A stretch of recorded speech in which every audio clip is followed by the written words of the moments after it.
Hello students, welcome to my channel. तो आज के इस वीडियो में हम लोग डिस्कस करने वाले हैं एबनॉर्मल मोलर मासेस, और जिसके अंदर हम पढ़ेंगे एक फैक्टर को जो है वैन टॉप फैक्टर। और ये जो एबनॉर्मल मोलर मास है इसका रिलेशन कोलिगेटिव प्रॉपर्टी से है। तो इसे समझने के लिए कोलिगेटिव प्रॉपर्टी होता क्या है ये समझना बहुत ज़रूरी है। तो जैसा कि हमने पिछले वीडियो में ही कोलिगेटिव प्रॉपर्टी के बारे में डिटेल में पढ़ रखा है, तो आज एक छोटा सा क्विक रिव्यू इसके ऊपर कर लेते हैं। तो देखिए यहाँ पे कोलिगेटिव प्रॉपर्टी जो होता है वो डिपेंड करता है नंबर ऑफ सॉल्यूट पार्टिकल्स पे, ना कि नेचर ऑफ सॉल्यूट पे। ठीक है, तो कोलिगेटिव प्रॉपर्टीज़ के अंदर हमने 4 टाइप्स ऑफ कोलिगेटिव प्रॉपर्टी पढ़ रखा है। पहला है relative lowering of vapour pressure, दूसरा है एलिवेशन ऑफ बॉइलिंग पॉइंट, तीसरा है डिप्रेशन ऑफ फ्रीजिंग पॉइंट, और हमारा जो चौथा कोलिगेटिव प्रॉपर्टी है वो है ऑस्मोटिक प्रेशर। ठीक है, तो जैसा कि हमने पिछले वीडियो में कोलिगेटिव प्रॉपर्टीज़ के अंदर हम लोगों ने मोलर मास ऑफ सॉल्यूट को कैलकुलेट करना सीखा था, तो चलिए फटाफट से वो फॉर्मूला भी देख लेते हैं।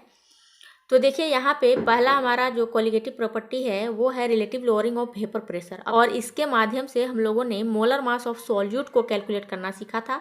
वो है, देखिए, delta P A is directly proportional to mole fraction of solute. अब इस फॉर्मूले को एक्सपेंड करके जब लिखा जाता है तो देखिए क्या होता है, P not A minus P A divided by P not A is equal to N B divided by N A plus N B. तो यहाँ पे जब हमारा सॉल्यूशन जो डाइल्यूट होगा तो यहाँ पे नीचे वाला जो number of moles of solute है वो हटा देते हैं। ठीक है, तो ये वाला जब हट जाएगा तो यहाँ पे देखिए जो रिलेशन बनता है, तो फिर यहाँ पे देखिए जब हम इस फॉर्मूले को और एक्सपेंड करके जब हमने लिखा तो यहाँ पे देखिए जो वैल्यू निकल कर आता है W B into M A divided by M B into W A. अब यहाँ से इस फॉर्मूले से हम लोग ये जो मोलर मास ऑफ सॉल्यूट को कैलकुलेट करना सीखा था। ठीक है, अब आगे बढ़ते हैं। देखिए दूसरा है एलिवेशन ऑफ बॉइलिंग पॉइंट का जो फॉर्मूला है delta T B is directly proportional to molality, यहाँ मोलालिटी के टर्म में है, और डेल्टा टी बी ये जो प्रोपोर्शनलिटी हटेगा तो elevation constant K B into molality. Molality equal to क्या हो जाएगा, इस मोलालिटी को हम लोगों ने एक्सपेंड करके जब लिखा था तो फॉर्मूला निकल कर आता है delta T B is equal to K B into W B into 1000 divided by M B into W A. और यहाँ से मोलर मास ऑफ सॉल्यूट इस फॉर्मूला से हम लोग कैलकुलेट करते थे। ठीक है, तीसरा देखिए हमारा डिप्रेशन ऑफ फ्रीजिंग पॉइंट है। ठीक है, तो ये जो है delta T F is directly proportional to, यहाँ भी मोलालिटी है। अब इस प्रोपोर्शनलिटी कांस्टेंट हटेगा तो उसके जगह पर क्या लिखा जाएगा, के एफ। अब मोलालिटी को एक्सपेंड करके जब लिखा गया है तो delta T F is equal to K F into W B into 1000 divided by M B into W A. अब यहाँ से मोलर मास ऑफ सॉल्यूट को हम लोग कैलकुलेट करते थे। ठीक है, डिप्रेशन ऑफ फ्रीजिंग पॉइंट के अंदर। ठीक है, और हमारा जो लास्ट कोलिगेटिव प्रॉपर्टी है वो है ऑस्मोटिक प्रेशर। अब यहाँ पे देखिए ऑस्मोटिक प्रेशर का फॉर्मूला क्या होता है, pi is equal to M R T, कहीं कहीं पे सी आर टी भी रहता है तो आप कंफ्यूज नहीं होइएगा। तो एम कैपिटल एम है यहाँ पे, तो ये जो एम है ये मोलैरिटी के टर्म में है। ठीक है, तो यहाँ पे जब इस फॉर्मूले को एक्सपेंड करके जब लिखा जाता है तो पाई इजकल टू मोलैरिटी को क्या लिख सकते हैं, एन बी बाई भी इंटू आर टी, और पाई इजकल टू इस एन बी को और एक्सपेंड करके जब लिख दिया हमने तो यहाँ पे W B into R T divided by M B into भी। अब यहाँ पे अब हम लोग मोलर मास ऑफ सॉल्यूट इस फॉर्मूले से हम लोग कैलकुलेट कर सकते हैं। ठीक है, तो इतने सारे जो हम लोगों ने फॉर्मूले को डिस्कस किया और ड्राइव किया, जिसके माध्यम से हम लोगों ने कोलिगेटिव प्रॉपर्टी कैलकुलेट किया और मोलर मास ऑफ सॉल्यूट को भी कैलकुलेट किया था, ये तब तक सही था जब तक कि हमारा सॉल्यूशन नॉन इलेक्ट्रोलाइट्स हो। ठीक है, तब तक वैल्यू सही आ रही थी। तो देखिए यहाँ पे colligative property and molecular mass are applicable only to the solution of non electrolytes. ऐसा सॉल्यूशन जो कि नॉन इलेक्ट्रोलाइट्स है तब तक कोलिगेटिव प्रॉपर्टी एप्लीकेबल था। ठीक है, और यहाँ पे देखिए the solution is dilute, solution हमारा डाइल्यूट था, so that Raoult's law is obeyed, तो जिसमें राउल्स लॉ ओबे हो रहा था। और दूसरा पॉइंट देखिए the solute neither undergo dissociation और एसोसिएशन इन सॉल्यूशन। इसका मतलब क्या हुआ कि सॉल्यूट जब सॉल्यूशन के अंदर जब जाता है, जब उसे घोला जाता है तो उसका सॉल्यूट का ना तो डिसोसिएशन होता है और ना ही एसोसिएशन। तो अभी अभी जितना भी हम लोगों ने डिस्कस किया कोलिगेटिव प्रॉपर्टीज़, वो कोलिगेटिव प्रॉपर्टी तब तक सही है जब तक कि हमारा सॉल्यूशन नॉन इलेक्ट्रोलाइट्स हो। ठीक है, नॉन इलेक्ट्रोलाइट्स के लिए ये बिल्कुल सही है कोलिगेटिव प्रॉपर्टीज हम लोग जिस फॉर्मूला से निकालते थे। ठीक है, लेकिन अब जो मेन मुद्दा ये है कि जब हमारा सॉल्यूशन नॉन इलेक्ट्रोलाइट के जगह पे इलेक्ट्रोलाइटिक सॉल्यूशन हो तो फिर क्या होगा, क्या कोलिगेटिव प्रॉपर्टीज की वैल्यू सेम आएगी या फिर बदल जाएगा। ठीक है, तो यही चीज़ को आज के इस टॉपिक में हमें डिटेल में पढ़ना है। तो चलिए शुरू करते हैं। तो देखिए यहाँ पे हम लोगों ने यहाँ पे सॉल्वेंट लिया है A और यहाँ पे B जो है सॉल्यूट है। कैसा सॉल्यूट, वो भी इलेक्ट्रोलाइटिक सॉल्यूट। तो जो हमारा सॉल्यूशन बनेगा AB का, अब इसी के बारे में डिस्कस करना है। तो देखिए जब हमारा सॉल्यूट इलेक्ट्रोलाइटिक सॉल्यूट होगा तो यहाँ पे सॉल्यूट का इलेक्ट्रोलाइटिक कहने का मतलब क्या है, तो इलेक्ट्रोलाइटिक कहने का मतलब यही है कि या तो सॉल्यूट का dissociation of the solute particles होगा या फिर association of the solute particles होगा। ठीक है, मतलब सॉल्यूट का या तो डिसोसिएशन होगा या फिर एसोसिएशन होगा सॉल्यूशन के अंदर जाने पर। ठीक है, तो डिसोसिएशन और एसोसिएशन ऑफ सॉल्यूट पार्टिकल्स का प्रभाव क्या पड़ता है सॉल्यूशन के ऊपर, वो डिस्कस करने वाले हैं। अब डिसोसिएशन के केस में क्या होगा, तो देखिए डिसोसिएशन के केस में मान लेते हैं हम लोगों ने 1 मोल NaCl ले लिया है। ठीक है, नमक है NaCl हमारा। जब हम इसे सॉल्वेंट में यानी एक्वस सॉल्यूशन तैयार करेंगे, यानी कि NaCl को हम जब जल में जब घोलेंगे तो फिर क्या होगा, वो Na+ और Cl- में ब्रेक हो जाएगा। ठीक है, पानी के अंदर जाते के साथ। ठीक है, तो हम लोगों ने यहाँ पे 1 मोल NaCl लिया है और पानी में जब गया सॉल्यूशन बनने के लिए तो वहाँ पे सॉल्यूशन बनने के बाद Na+ और Cl- में ब्रेक हो गया। तो Na+ का 1 मोल और Cl- का 1 मोल हमको मिल रहा है। ठीक है, तो यहाँ पे हम लोगों ने जो लिया है 1 मोल और अंदर जाके सॉल्यूशन के अंदर जाके वो 2 मोल हो जा रहा है। 1 मोल कहने का मतलब क्या है, NaCl का 6.022 इंटू 10⁻23 पार्टिकल्स है। ठीक है, और अंदर जाने के बाद यही 2 मोल हो गया, यानी कि 6.022 इंटू 10⁻23 पार्टिकल Na+ का भी हो गया और 6.022 इंटू 10⁻23 Cl- का भी हो गया। तो नंबर ऑफ मोल्स बढ़ गया है अंदर जाने के बाद। सॉल्यूशन के अंदर जाने के बाद मोलों की संख्या बढ़ गई, जिसके कारण अब क्या हो गया, जब हम NaCl का कोलिगेटिव प्रॉपर्टीज कैलकुलेट करेंगे तो 1 मोल लेकर हम चलेंगे, लेकिन सॉल्यूशन के अंदर तो 2 मोल का है। तो कैलकुलेशन में जो वैल्यू निकल कर आएगा कोलिगेटिव प्रॉपर्टीज का और जो एक्सपेरिमेंट से जो पता चला, वो दोनों में अंतर आ जाएगा। ठीक है, क्यों आएगा, क्योंकि हम तो कैलकुलेशन कर रहे हैं 1 मोल के माध्यम से। ठीक है, 1 मोल लेकर कैलकुलेशन कर रहे हैं, लेकिन सॉल्यूशन के अंदर हमारा 2 मोल है। और कोलिगेटिव प्रॉपर्टी जो है सॉल्यूशन के अंदर सिर्फ नंबर ऑफ सॉल्यूट पार्टिकल्स को काउंट करता है। ठीक है, तो यहाँ पे सॉल्यूट पार्टिकल्स डबल हो गए, 2 मोल हो गए, तो वो 2 मोल के हिसाब से अपना वैल्यू देगा। ठीक है, तो एक्सपेरिमेंट से 2 मोल का वैल्यू निकल कर आएगा और जो हमने सोच कर चला था 1 मोल के माध्यम से, वो उसका जो वैल्यू आएगा वो अलग आएगा। ठीक है, और एक्सपेरिमेंट से वो अलग आएगा। नॉर्मल, तो इसे हम क्या कहेंगे, इसे नॉर्मल वैल्यू मानकर चलेंगे। ठीक है, और जो निकल कर आया अंदर पानी में अंदर जाकर, जो यहाँ पे NaCl का जो मोल्स है वो बढ़ गया, यानी कि मास में डिफरेंस आ गया। ठीक है, तो यहाँ पे देखिए 1 मोल का मोलर मास कितना होगा, NaCl का मोलर मास बिफोर डिसोसिएशन कितना होगा, 58.5 ग्राम पर मोल होगा। ठीक है, ये बिफोर डिसोसिएशन के केस में हम लोग मान के चल रहे हैं कि हमारा जो मोलर मास है वो 58.5 ग्राम पर मोल है। ठीक है, लेकिन सॉल्यूशन में जाने के बाद number of moles of Na+ और Cl- बढ़ गए ना, 2 मोल हो गए। तो वहाँ पे जो मोलर मास की जो वैल्यू निकल कर आएगी वो 2 मोल के हिसाब से निकल कर आएगा। तो डिवाइड करेंगे 58.5 को 2 से, तो यानी 29.25 ग्राम पर मोल निकल कर आएगा। ठीक है, तो ये जो नॉर्मल मास से ये जो मोलर मास निकल कर आया वो अलग आया। नॉर्मल के जगह पे ये दूसरा मोलर मास शो कर रहा है, तो इसी मोलर मास को हम लोग क्या कहेंगे, एबनॉर्मल मोलर मास। नॉर्मल से बिल्कुल अलग है, ठीक है। तो इसीलिए इसे एबनॉर्मल मोलर मास कहा जाता है। तो ये 29.25 ग्राम पर मोल कैसे निकल कर आया वो देख लेते हैं। तो number of moles of solute equal to क्या होता है, WB divided by molar mass of solute. तो यही हमको कैलकुलेट करना है। MB इक्वल टू क्या हो जाएगा, WB बाई NB।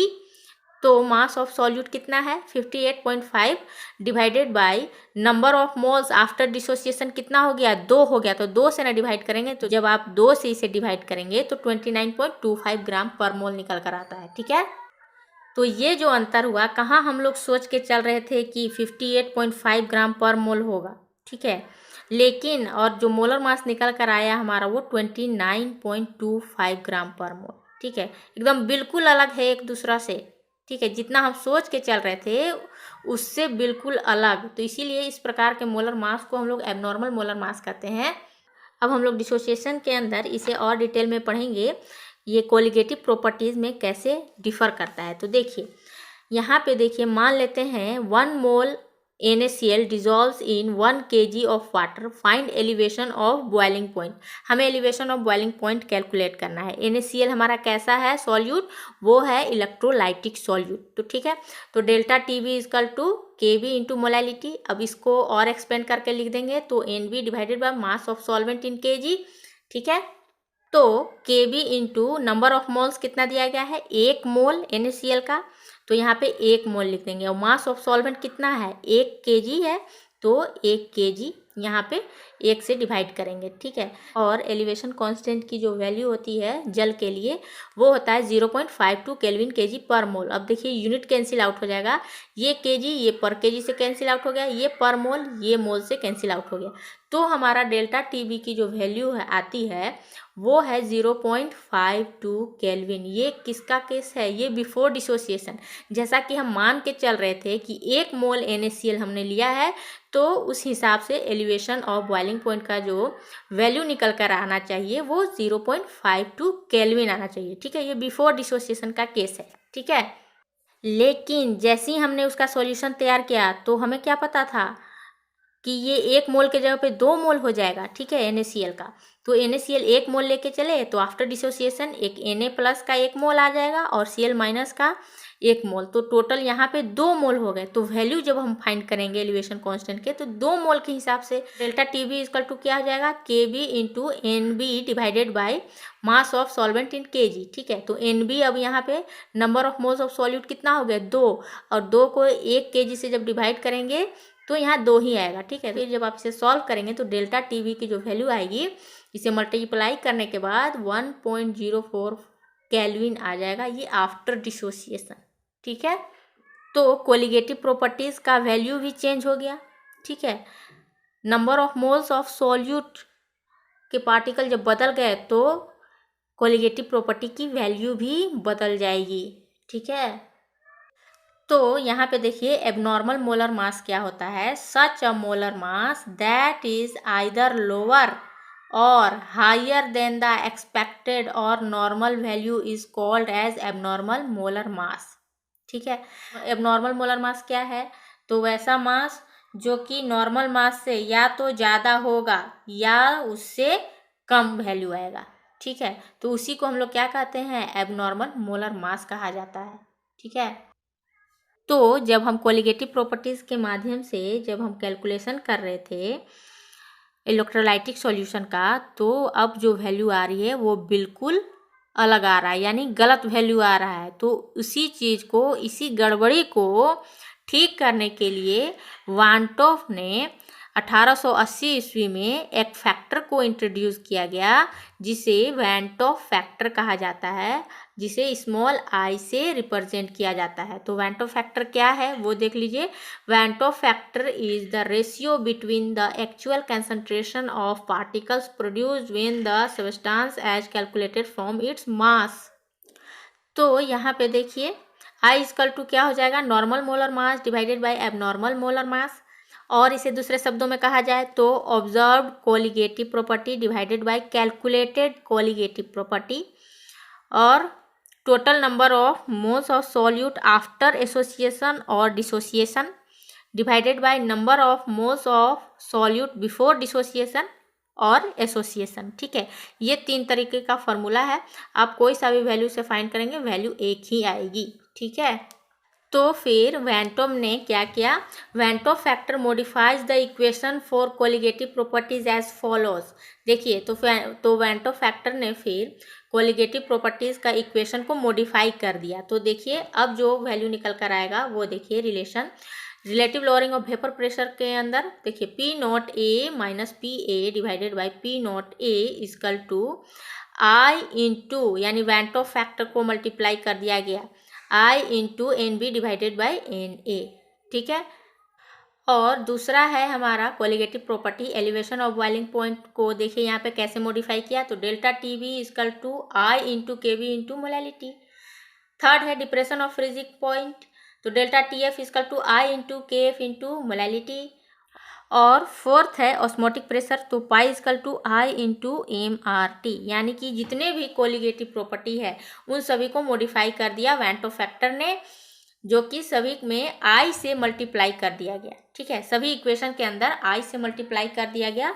तो इस प्रकार से कोलिगेटिव प्रॉपर्टीज का मॉडिफिकेशन।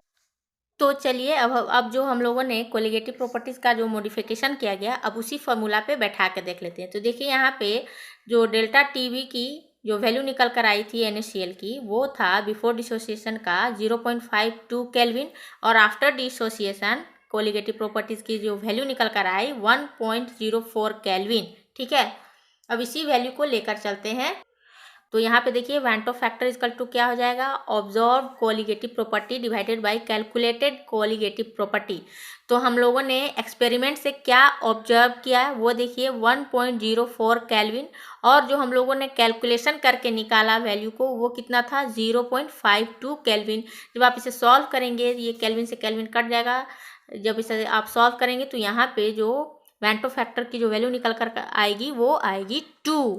ठीक है, और उसी चीज़ को और अलग तरीके से जब सॉल्व करें तो जैसे देखिए, van't Hoff factor equal to total moles of solute after dissociation divided by total moles of solute before dissociation. तो देखिए यहाँ पे NaCl बिफोर डिसोसिएशन के पहले number of moles of solute कितने थे, 1 मोल लेकर हम लोगों ने चला था। आफ्टर डिसोसिएशन कितना हो गया, यहाँ पे 1 मोल Na+ का और Cl- के 1 मोल, तो दोनों कितने मिलाकर हो गए, 2 मोल। तो ठीक है, तो यहाँ पे total number of moles of solute कितने हो गए आफ्टर डिसोसिएशन, 2 मोल, और divided by total moles of solute before dissociation कितना हो गया, 1 से जब डिवाइड करेंगे तो आई की वैल्यू कितना आ गया, 2। ठीक है, तो यहाँ पे आई की जो वैल्यू निकल कर आती है वो है 2। सेम ही वैल्यू निकल कर आया, यहाँ भी आई इक्वल टू 2 और यहाँ भी आई इक्वल टू 2। ठीक है, तो अब तक हम लोगों ने जितना भी चर्चा किया एबनॉर्मल मोलर मास के अंदर, वो डिसोसिएशन के केस में देखा।